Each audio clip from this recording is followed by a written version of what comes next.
Assalomu alaykum hurmatli kuzatuvchilar. Mana bugungi bemorlarning ko'rigidan keyin ozgina sizlarga ma'lumot berib o'tmoqchiman. Sanatoriyamiz Koinot Kavsari olami. Mana soat 11 bo'ldi, 11 bo'ldi.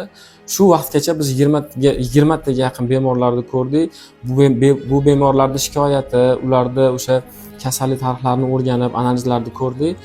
Ko'pchilik mana kelib turgan bemorlar yosh katta bemorlarimizda qon bosimi bor, kimdir sahri bor. Mana yaqinda hozirgi oxiriga kirib chiqib ketgan bemorlarimizdan biri aytadi o'zini o'sha kasallik tarixidan qandli diabet 2-tipi bilan, ya'ni ko'pchilik uchraydigan qandli diabetni 2-tipi bilan 5 yil 6 yildan beri kasallangan. Hozir bilamiz reklamada ko'pchilik fitna choylarni, giyohlarni tavsiya qilganda o'zini yaqin insoni, ya'ni singlisi ichib ko'ring degan. Xolamiz nima qilgan? Choyni olgan, natija bergan. Men umuman unga e'tiroz qilmayman. Albatta biodobavkalarda, choylarda, giyohlarda foydasi bor.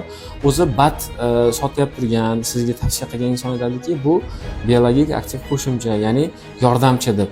U xolamiz nima qilgan? Ichib turgan dorilarni shunday to'xtatganda faqat shu choyga o'tirgan va natijada sahri birdaniga ko'tarilib ketgan. Tez tibbiy yordam chaqirgan, o'sha muolajalarni olgan va hozirgi kunda yana qaytadan o'sha dorilarni doimiy ravishda qabul qilib kelmoqda.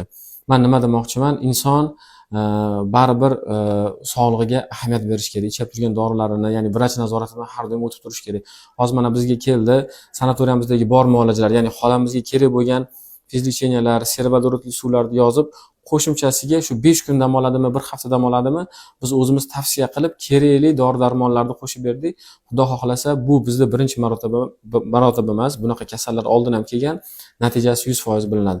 Siz o'zingiz sog'lig'ingizga e'tibor bermasangiz, boshqalarning reklamasi yoki kimdir tavsiyasiga quloq solib, shunchaki hayot tarzingizni o'zgartirib yubormang. Ya'ni dori-darmonlardan kechib yubormang. Bu juda ham muhim. Bu og'ir oqibatlarga olib keladi.